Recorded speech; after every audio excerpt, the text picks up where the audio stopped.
بۆچی رووسیا و چین بێجەنگ بوون لە بەرامبەر هێرشەکەی ئیسرائیل بۆ سەر ئێران؟ سروشتی پەیوەندی و چوار وڵاتەی بە بەرەی نوێی خراپەکاری ناسراون چییە و چۆنە؟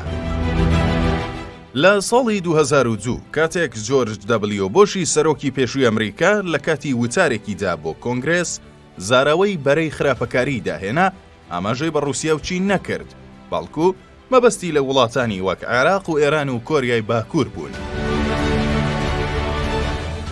بەڵام بە تێپەڕبوونی کات و لەگەڵ گۆڕانکاریە جیۆپۆلیتیکیەکان، رووسیا و چین بە خێرایی بوونە بەشێک لە زلهێزە گەشە سەندووەکان کە وەک ئاڵنگاری لە بەردەم نەزمی جیهانی نوێدا هەستیان پێدەکرا.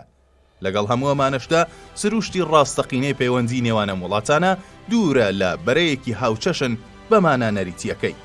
ئەوەی لەم دواییانەدا لەگەڵ ئێران لە ڕوبەڕووبوونەوەی لەگەڵ ئیسرائیلدا ڕوویدا پێدەچێت تاقیکردنەوەیەکی ڕاستەقینەی یەکگرتووی ئەم بەرەیە و ئامادەی وڵاتانی ئەنجام بوو بێت بۆ پشتیوانیکردنی یەکتری لە کاتی قەیرانەکاندا.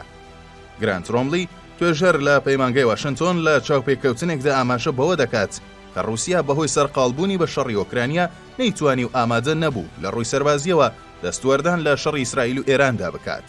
ئەگەرچی هێز و پێداویستیە سەربازیەکانی رووسیا لەگەڵ ململانەی رووسیا چڕ بووەتەوە، بەڵام لە ڕاستیدا رووسیا پشت بە ئێران دەبەستێت بۆ هەندێک تەکنەلۆژیای فڕۆکەی بێفڕۆکەوان و موشک بۆ پاڵپشتیکردنی بەشێک لە ئۆپەراسیۆنە سەربازیەکانی لەسەر خاکی ئۆکرانیا. بۆیە بە گوتەی ڕۆملی سەرەڕای هاوکاریەکانی ئێران بۆ رووسیا، بەڵام هەر شتێک کە ئێران داوا لە رووسیا بکات مەرج نییە بۆی بکات و بەردەست بێت. تەنانەت ئەگەر رووسیا ئامادەی دەستێوەردانیش بووایە، ئەوە وەک چین گەیشتوتە هەمان ئەنجام.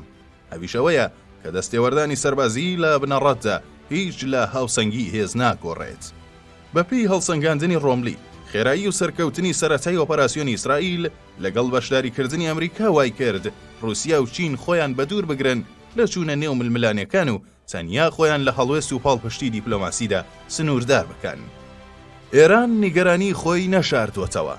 عەلی موتەهەری جێگری پێشووی سەرۆکی پەرلەمانی ئێران ڕەخنەی توندی لە رووسیا گرت کە ڕەتی دەکاتەوە سیستەمی بەرگری ئاسمانی S-400 بۆ ئێران دابین بکات، سەرەڕای ئەوەی تاران فڕۆکەی بێفڕۆکەوانی لە شەڕی ئۆکرانیادا بۆ دابین کردبوو.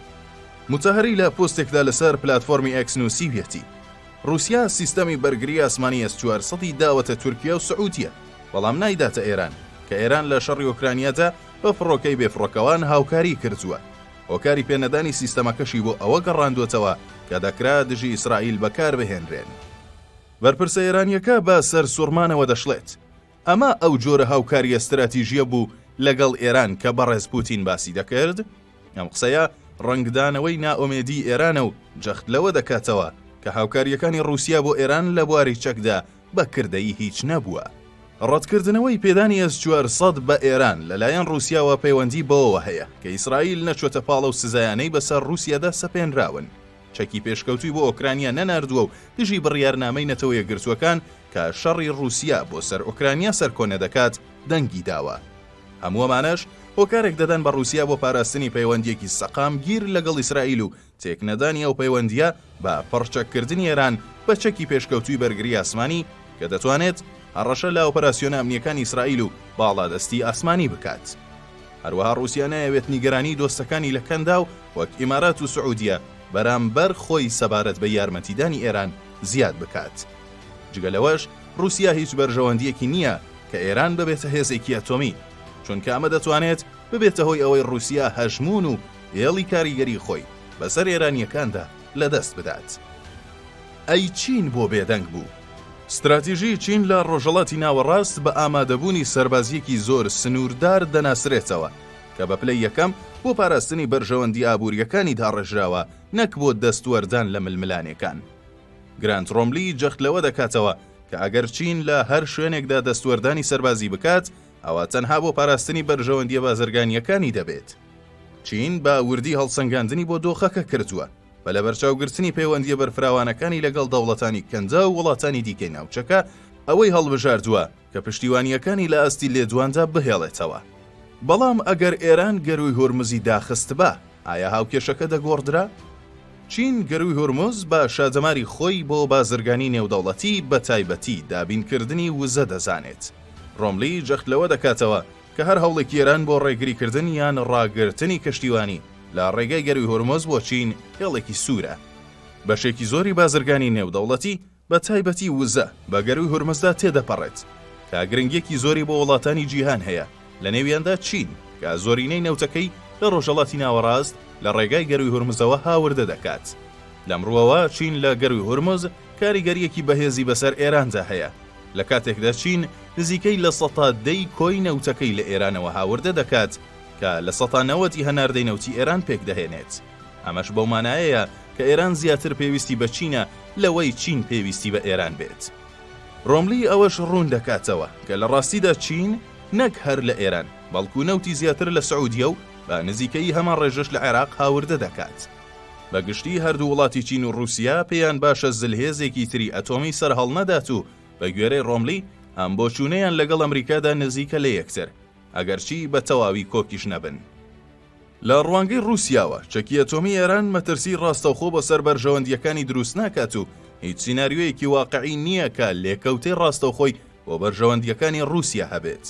لە کاتێکدا رووسیا لەگەڵ سەقامگیری بەرفراوانتری ناوچەیدایە، بەڵام توانە ئەتۆمیەکانی ئێران وەک بەهایەکی ڕێژەیش بۆ بەرژەوەندیەکانی خۆی دەبینێت.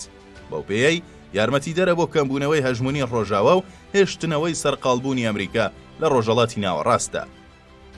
هەرچەندە رووسیا بەگشتی دژایەتی چەکی ئەتۆمی دەکات، بەڵام بە گوێرەی ڕۆملی ئەگەر ئێران ببێتە خاوەنی چەکی ئەتۆمیش، رووسیا دەتوانێت لەم دۆخەشدا لەگەڵ ئێران هەڵ بکات، چونکە پامەترسی ڕاستەقینەی نابینێت بۆ سەر بەرژەوەندیەکانی خۆی. سروشتی بەرەی خراپەکاری و پەیوەندیە پراگماتیکەکانی سەبارەت بە کاریگەریەوەی ڕوویداوە لەسەر بەناو بەرەی نوێی خراپەکاری کە پێک هاتووە لە رووسیا، ئێران، چین و کۆریای باکوور، گرانت ڕۆملی ئاماژە بەوە دەکات کە بینیومانە لە ڕووی دوولایەنە و تەنانەت سێقۆڵیشەوە هاوکاری یەکتر دەکەن، بەڵام نەمان بینیوە هەر چواریان لە یەک ئاسدا پێکەوە کار بکەن. ئەمەش لە ڕوانگەی ئەوە پشتڕاست دەکاتەوە کە ئەم پەیوەندیە لە چەند ڕوویەکەوە گونجاوە. لای خۆیەوە تەیمور ئۆمارۆڤ، توێژەر لە سنتەری کارنێگی رووسیا و ئوراسیا، ئەم پەیوەندیە بەم شێوەیە باس دەکات کە ئەم پەیوەندیە زۆر دووفاقیە، دەتوانرێت وەک هاوپەیمانیەکی سەرەتایی یان نیمچە هاوپەیمانیەک وەسف بکرێت و لەسەر ئەو بنەمایە بنیاتنراوە کە هەرگیز دژی یەکتر نابین، بەڵام هەمیشەش لەگەڵ یەکتردا نابین. ئەمەش بۆ مانایەیە کە ئەم سێ وڵاتە هەرگیز لە سیاسەتی دەرەوەی خۆیاندا دژی بەرژەوەندی یەکتر مامەڵە ناکەن، بەڵام ئەمە بەو مانایە نییە کە تەواوی پشتگیری لە هەموو هەنگاوێکی سیاسەتی دەرەوە بکەن کە ئەو وڵاتانە دەیگرێتە بەر. هەر لەبەرم هۆکارەشە کە ئەم پەیوەندیە تا ڕادەیەکی زۆر جێگیرە، بەو پێی بەرپرسارەتی زیاتر ناخاتە ئەستۆی رووسیا، چین یان ئێران سەبارەت بە ڕۆڵی کردەی و یەکلاکەرەوە. ئۆمارۆڤ دەشڵێت ئەم پەیوەندیە لە ڕووی پراگماتیکیشەوە سەرنجڕاکێشە بۆ ئەم وڵاتانە، چونکە ئەگەر بەرژەوەندی هەبێت ئەوە سیاسەتی دەرەوە پشتگیریەکی زۆر پێشکەش دەکات. ئەگەریش زیان بە بەرژەوەندیەکانی سیاسەتی دەرەوەی خۆیان بگەێنێت، ئەوە هیچ پاڵپشتیەک پێشکەش ناکات. پاڵپشتی چین بۆ رووسیا لە شەڕی ئۆکرانیادا زۆر گرنگ بووە، موشک و فڕۆکەی بێفڕۆکەوانی ئێرانیش بۆ رووسیا زۆر گرنگ بووە. تەکنەلۆژیای سەربازی رووسیاش بۆ پەرەپێدانی بنکەی پیشەسازی بەرگری چین زۆر گرنگ بووە. بەڵام وەک ڕۆملی ئاماژەی پێدەکات، بەگشتی پەیوەندیەکی زۆر لە نێوان ئامانجە درێژخایەنەکانیاندا نییە. بە جۆرێک ڕووداوەکانی ئەم دواییە و ئەوەی بەسەر ئێراندا هاتووە قوڵایی ئەو پەیوەندیانیان ئاشکرا کردووە کە لەسەر چ بنەمایەک بنیات نراون.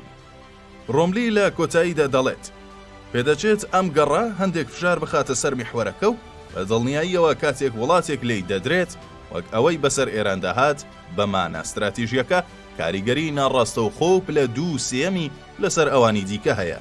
ئەمەش بەو مانایەیە کە دەستێوەردان نەکردن بۆ پشتیوانی ئێران دەتوانێت متمانە لە نێوان ئەنجامانی ئەم بەرەیەدا تێک بدات و پرسیار لەسەر پابندبوونیان بە پاراستنی یەکتر لە قەیرانەکانی داهاتوودا دروست بکات.